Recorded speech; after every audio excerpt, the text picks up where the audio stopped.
Anticommunism in the USA. The spectre remains.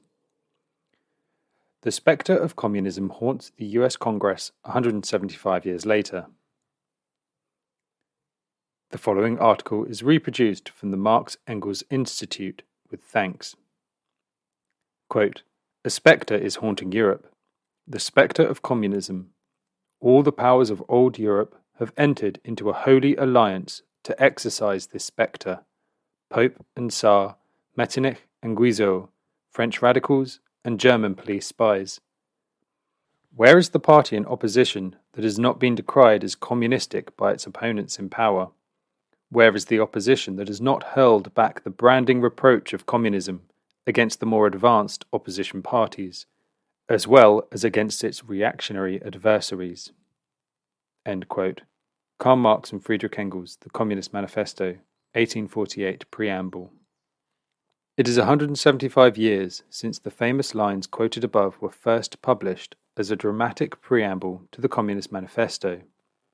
One might expect, given the triumphalism of the bourgeoisie over the last 30 years, that the political representatives of the American bourgeoisie would not need to invest any more time in chasing this spectre. After all, communism is dead and gone, buried by the revisionist traitors and their friends in the Western communist parties. Now, capitalism is the only game in town, and history is over. Chasing this spectre, however, is exactly what the US House of Representatives spent time doing last week in a bill put forward with hysterical incoherence by Republican Floridian Congresswoman Maria Salazar. The bill itself is fairly uninteresting. It is the standard collection of wild lies about socialist countries that is taken straight from the notorious Black Book of Communism, a fascist-inspired piece of propaganda that was for many years seen as a fringe and far-right text.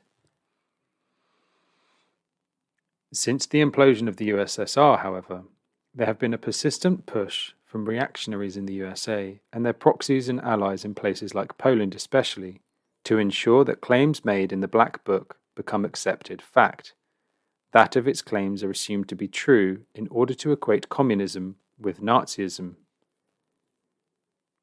This sleight of hand is as much about rehabilitating fascism as it is about damning communism. For many decades, it wasn't possible to do such a thing because the Soviet Union and Socialist Bloc represented a genuine power in the world that had to be taken seriously, and there were millions of people, even in the West, who had fought World War II as an anti-fascist war.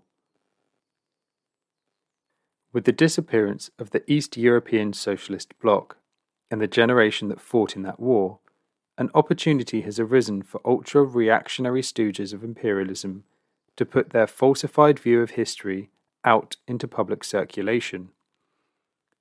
Again, though, we must return to the question why. Why would the Polish and Baltic reactionaries bother with this when the system they hated so much has been gone for over a generation? The truth here is a multi-layered one. Firstly, we have to see clearly that the restoration of capitalism in the period 1989 to 91 across Eastern Europe was a counter-revolution led by pro-capitalist forces.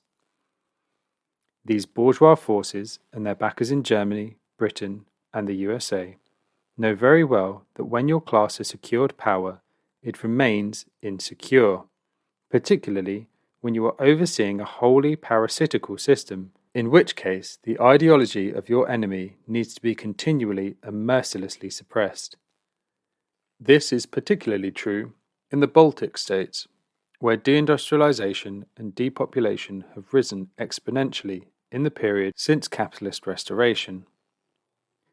But why should this relentless anti-communism be so necessary in the USA, where the socialist movement is an almost wholly owned subsidiary of the Democratic Party, where the remnant of the once heroic Communist Party of the USA operates as a vote Democrat organization, and where the Bernie Sanders presidential campaigns turned into organizations for enriching the officials who ran them and providing careers for all manner of opportunists. None of these organizations represent the remotest threat to US imperialism, and yet still the anti-communist hysteria within the US bourgeois media has only got more severe as time goes on. To return to the above quote from the manifesto, quote, "Where is the party in opposition that has not been decried as communistic by its opponents in power?" End quote. This is certainly the case in the USA, where it is pro-Republican propagandists who routinely brand any Democrat as communist. This reached bizarre and hysterical heights during the administration of President Barack Obama, a man who submitted his cabinet appointments for approval by Citigroup, when quacks like Glenn Beck constructed all manner of stories about Obama being a deep-cover Kenyan nationalist who was on a secret mission to destroy America. You have to give Beck credit for being creative, at least. But this is the role of propagandists on both sides of the political oligarchy in the USA. They have to spin wild tales about their supposed opposition to keep the activist base of these parties invested in their own side. The present wave of anti-communist propaganda is linked to a real decline in American capitalism, which has been accompanied by consistent polling showing younger Americans developing less favorable views of capitalism. And why wouldn't they view capitalism less favorably, given that those born since the early 1980s have only known spiraling inequality, which even bourgeois think tanks have to concede might be a problem, increased levels of personal debt, and decades of stagnating wages? This picture is not likely to change anytime soon, and with this increasing insecurity, the US political system is becoming increasingly unstable also, even if that instability, in the form of Donald Trump's presidency, for example, isn't necessarily anti-capitalist in character. Nonetheless, such chaotic developments are threatening and destabilizing to the status quo and to the secure rule of American finance capital. The return of anti-communism to the center of the political stage must therefore be seen in the context of rising dissatisfaction with American capitalism, even if that is not translating into the birth of a powerful communist party as yet. Meanwhile, the present economic crisis is necessitating an attack on the US working class by capital, which will need to dramatically increase the rate at which labor is exploited in order to restore profitability. An even more intense class war is coming, and anti-communism is a key part of the ruling class's strategy in trying to keep the workers divided.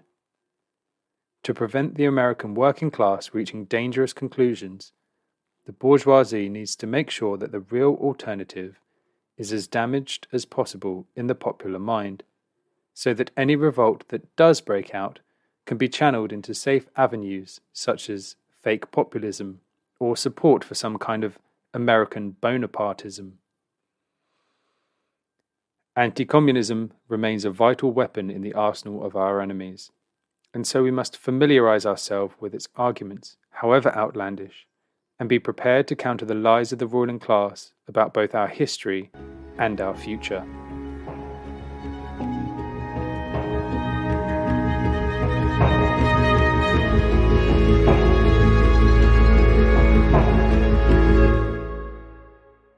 Thanks for listening to Proletarian Radio.